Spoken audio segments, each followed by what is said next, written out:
मैं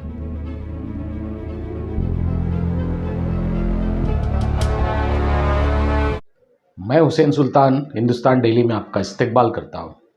24 नवंबर को जिस तरीके से उत्तर प्रदेश के संभल शहर में जो घटना पेश आई थी, जिसमें पुलिस और मुसलमानों के दरमियान जो पथराव हुआ था, पथराव के बाद पुलिस ने लाठीचार्ज किया, आंसू गैस छोड़े और उसके बाद फायरिंग की। फायरिंग में 5 मुस्लिम नौजवान शहीद हो गए। आपको बता दें, संभल की जो शाही जामा मस्जिद है वो 500 से 600 साल पुरानी है। उसको लेकर वहाँ पे याचिका दायर की गई थी और दायर करने के बाद उसका सर्वे किया गया। सर्वे के दौरान वहाँ पे कुछ मुस्लिम जो स्थानीय लोग थे वो जमा होने लगे, मामला तनावपूर्ण हो गया था और फिर पत्थरबाजी शुरू हो गई। पत्थरबाजी के बाद पुलिस फायरिंग हुई, इसमें 5 नौजवान शहीद हो गए थे। इस घटना को लेकर मुमरा में SDPI social democratic party of India की ओर से अमृतनगर के दरगाह गेट के पास एक आंदोलन हुआ। इस आंदोलन में तमाम जो एसडीपीआई के कार्यकर्ता और महिला कार्यकर्ता भी मौजूद है। उन्होंने यूपी सरकार, यूपी पुलिस के खिलाफ नारेबाजी की। उन्होंने कहा कि जो वर्शिप एक्ट है उसमें ये प्रावधान है कि किसी भी जो 300-400 साल जो पुरानी मस्जिद, जो भी धर्म स्थल है, उसका सर्वे नहीं किया जा सकता। इसको लेकर हमने जब जो एसडीपीआई के ज़िम्मेदार है सरफराज शेख से बात की तो उन्होंने कहा कि जिस तरीके से जो सर्वे किया गया है वो गैर कानूनी है, जो जज ने ऑर्डर पास किया वो भी गैर कानूनी है और जिस तरीके से जो फायरिंग की गई और फायरिंग में 5 बच्चे जो शहीद हो गए, ऐसे लोगों पर सख्त कार्रवाई होनी चाहिए, उनके ऊपर भी बुलडोज़र कार्रवाई होनी चाहिए। इसके अलावा हमने दाऊद शेख से भी बात की। उनका कहना है कि हिंदुस्तान जो भारत देश है ये गंगा जमुना की तहजीब है, यहाँ पे सभी समाज के लोग एक साथ में मिलकर रहते हैं। उन्होंने बताया कि 1000 साल तक यहाँ पे मुसलमानों ने हुकूमत की और सभी समाज के लोगों को साथ लेकर चला, लेकिन आज जिस तरीके से माहौल है, कुछ जो हिंदुत्ववादी है वो इस जो गंगा जमुना तहजीब है उसको पामाल करना चाहते हैं, उसको निस्त नाबूद करना चाहते हैं।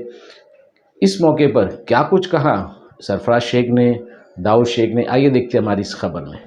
देखिए, पहली बात तो जो ये सर्वे हुआ, ये पहली बात तो इलीगल सर्वे बोला जाएगा, क्योंकि वॉरशिप एक्ट के हिसाब से, 91 एक्ट के हिसाब से 1947 के पहले जितने भी धर्म स्थल है, चाहे वो मंदिर हो, मस्जिद हो, गुरुद्वारा हो, गिरजाघर हो, चर्च हो, वहाँ पे ये सर्वे हो नहीं सकता, क्योंकि ये 200-300 साल पुरानी मस्जिदें हैं। तो आपको सर्वे करने का राइट ही नहीं है और आपने जो ऑर्डर पास किए वो इलीगल है। जो जज ने पास किया वो गैर कानूनी है, वो जज भी सस्पेंड होना चाहिए, वो जज को भी सजा मिलना चाहिए। और जो जज के ऑर्डर पे जो रोड पे निकला, जो पुलिस प्रशासन उनका साथ दिए, वो सब वो है जो मुजरिम है, वो सबको सजा मिलना चाहिए।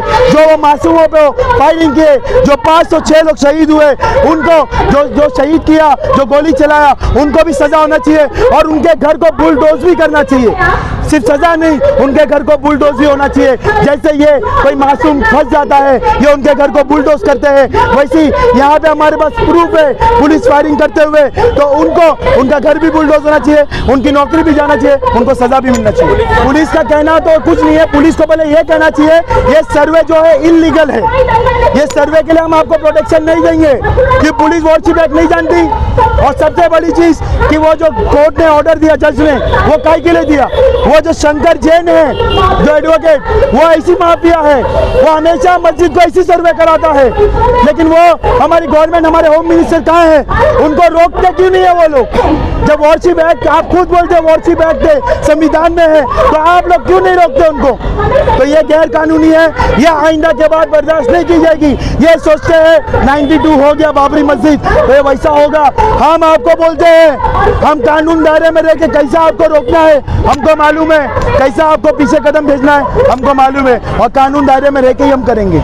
मुस्लिम एमपी और जो सेक्युलर लोग हैं, ये लोग का आज का नहीं है, हम पिछला रिकॉर्ड देखेंगे इनके बाप दादा से, ये सिर्फ वोट्स लेते हैं, ये मुसलमान को एक वोट बैंक समझे हैं, ये मुसलमान को यतीम खाना में से कैसा वोट के टाइम मुसलमान को यतीम खाने से लाते हैं, मुसलमान वोट देता है फिर वापस यतीम खाना में छोड़ देते हैं। यतीम खाना इसके लिए मैं बोलता हूँ कि यतीम खाना में जो बच्चा पलता है, जो आदमी पलता है, उनको भी देखभाल करने वाला कोई नहीं रहता है, इसके लिए यतीम खाना का नाम लिया जा रहा है। मुसलमान को कब अक्ल आएगी, मुसलमान को कब समझ में आएगी? ये सेक्युलर नेता, ये बड़े बड़े महाराष्ट्र की आवाज जितेंद्र आवाज कहाँ है? क्यों नहीं इसके ऊपर आवाज उठा रहे? कहाँ पे है वो राहुल गांधी? क्यों नहीं आवाज उठा रहे? वो अखिलेश तो यूपी में ही रहते, तो क्यों नहीं वहाँ संभल में जा रहे? ऐसी अकबर नगर में भी जब झोपड़ी तोड़ी गई थी, ये सेक्युलर लोग सब गायब थे। ये इसी वोट्स लेते हैं, पार्लियामेंट में इसी की हवा खाते हैं, वोट्स लेते हैं, अपने घर में इसी की हवा खाते हैं। कुछ काम करना रहता है तो पार्लियामेंट में पक पक करते हैं, लेकिन ग्राउंड पे दिखाई नहीं देते हैं। आप आवाम समझो, आपके लिए आवाज कौन उठा रहा है? आपके लिए आवाज पूरे हिंदुस्तान में ये वाहिद पार्टी है एसडीपीआई, जिसको social democratic party of India बोलते हैं। हमारा बैकग्राउंड कोई पॉलिटिशियन का नहीं है, फिर भी हमको मालूम है जो गलत हो रहा है कानून में दायरे में रह के उसको इंसाफ दिलाना, उसके लिए इंसाफ उठाना। ये सेक्युलर, वाहिद सेक्युलर हिंदुस्तान की पार्टी है। आप लोग कब समझ में आएगा? आप लोग को हम बोल बोल के हमारा गला बैठ जाएगा, बोल बोल के हम चले जाएंगे, लेकिन आप लोग कब जागेंगे? हम यहाँ पे कोई पॉलिटिक्स गेन या कोई माइलेज नहीं लेने आए। आज पूरे हिंदुस्तान में वाहिद पार्टी पूरे नेशन में ये संभल के लिए प्रोटेस्ट कर रही है। जब दलित के ऊपर जुल्म हुआ था तभी भी एसडीपीआई पूरे नेशन में प्रोटेस्ट की थी। जब फार्मर्स के ऊपर जुल्म हुआ था तभी भी एसडीपीआई पूरे देश में प्रोटेस्ट की थी। तो इससे अच्छी सेक्युलर पार्टी कहाँ है? आप लोग क्यों नहीं समझते?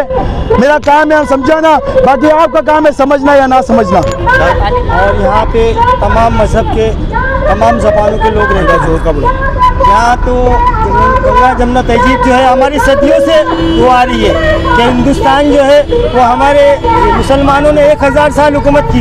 अगर वो चाहते तो इनका नामो निशान मिटा देते, लेकिन उन्होंने ऐसा नहीं किया क्योंकि वो सेकुलर थे। वो हर एक धर्म का सम्मान रखते थे और सबके साथ सबका विकास करते थे। उन्होंने ऐसा किया होता तो आज एक भी हिंदू नहीं होता। ये साफ बोल रहा हूँ मैं कि अगर उन्होंने ऐसा किया होता जैसे ये आज कर रहे हैं, इनको आज थोड़ा सा पावर मिला, ये यहाँ के किंग नहीं है, ये 5 साल के लिए किराए के टट्टू है जो बिठाए गए हैं। ये अपने आप को क्या समझ रहे हैं कि ये हिंदू का लिबास पहन करके साधु बनने के बाद भी ये भ्रष्टाचार कर, ये डाकू बन गए हैं। एक नेता जिसका काम होता है वो जो अवाम की रक्षा करे, वो साधु का पहने या वो मुल्ला का ड्रेस पहने, लेकिन उसके अवाम के अंदर 70% यूपी के अंदर मुसलमान रहते हैं। वो सबका देखना पड़ेगा उसको। सिर्फ एक संविधान के लिए नहीं चलना पड़ेगा, एक मजहब के लिए लेके नहीं चलना पड़ेगा, उसको सबको लेके चलना होगा। ये इस तरह से यूपी के अंदर राजनीति की जा रही है। ये पुलिस जो शपथ लेती है कि हम सब पुलिस का कोई मजहब नहीं होता, वो सब उसके लिए सब मजहब बराबर होते हैं। वो जय श्री राम का नारा कैसे लगा रही है? ये पुलिस हो ही नहीं सकती, ये आरएसएस के गुंडे हैं। अगर वो पुलिस है तो उसको सस्पेंड किया जाए, क्योंकि आरएसएस के लोग जय श्री राम का नारा लगा सकते हैं। पुलिस का ये हक नहीं बनता। पुलिस सेकुलर होती है, हर एक मजहब के लिए बराबर होता है उसका काम। वो कैसे आ गई? उसको पहले वो जज किस तरह से ऑर्डर दिया? वहाँ का जो नेता बैठा है साधु, मैं उसको बोलना चाहता हूँ, अगर वो थोड़ा पढ़ा लिखा होता तो संविधान के दायरे से बाहर नहीं जाता। वे अनपढ़ लोगों को बिठाए, ये साधु कहाँ से मत उठा के लाए? किसको ला के बिठाए यहाँ पे जो ऐसी गंदी राजनीति कर रहा है? अगर ये पढ़ा लिखा होता तो ये संविधान के दायरे में रहता, संविधान के दायरे में रह के काम करता। आज ये पढ़े लिखे नहीं है, इसलिए ये ऐसी राजनीति कर रहे हैं और पीछे से इनको आरएसएस सपोर्ट कर रही है। ये आरएसएस की गुंडागर्दी नहीं चलेगी। ये हिंदुस्तान सेकुलर था, सेकुलर है, सेकुलर रहेगा। इसके अंदर राज रहना है तो उस सिस्टम संविधान, बाबा साहब के संविधान के हिसाब से चलना पड़ेगा। अदरवाइज तुम के खिलाफ उठोगे तो मुसलमान कभी बर्दाश्त नहीं करेगा। फिर उसके आगे जो करना होगा वो मुसलमान आगे रहेगा, पीछे नहीं हटेगा। आज 5 शहीद हुए, कल 50 होंगे, लेकिन ये हुकूमत को हिला देंगे। अगर इस तरह की गंदी गुंडागर्दी अगर इन लोगों ने की, क्योंकि ये संविधान के राइट में बनता ही नहीं है कि इस तरह से किसी मस्जिद का सर्वे किया जाए, क्योंकि 91 में ये बन गया था जो जहाँ पे जैसा है वैसे ही रहेगा। जो मस्जिद है मस्जिद रहेगी, जो मंदिर है मंदिर रहेगा। फिर क्यों इन्होंने ऑर्डर लिया? ये किसकी वजह है? किसकी वो चल रही है? ये गुंडा राज बंद करना पड़ेगा। अगर मुसलमानों को इंसाफ नहीं मिला तो यूपी की हुकूमत नहीं रहेगी, उसको इस्तीफा देना पड़ेगा, वहाँ की पुलिस को इस्तीफा देना पड़ेगा। ये गुंडागर्दी, ये गुंडा राज बंद करना पड़ेगा। मैं यही कहना चाहता हूँ।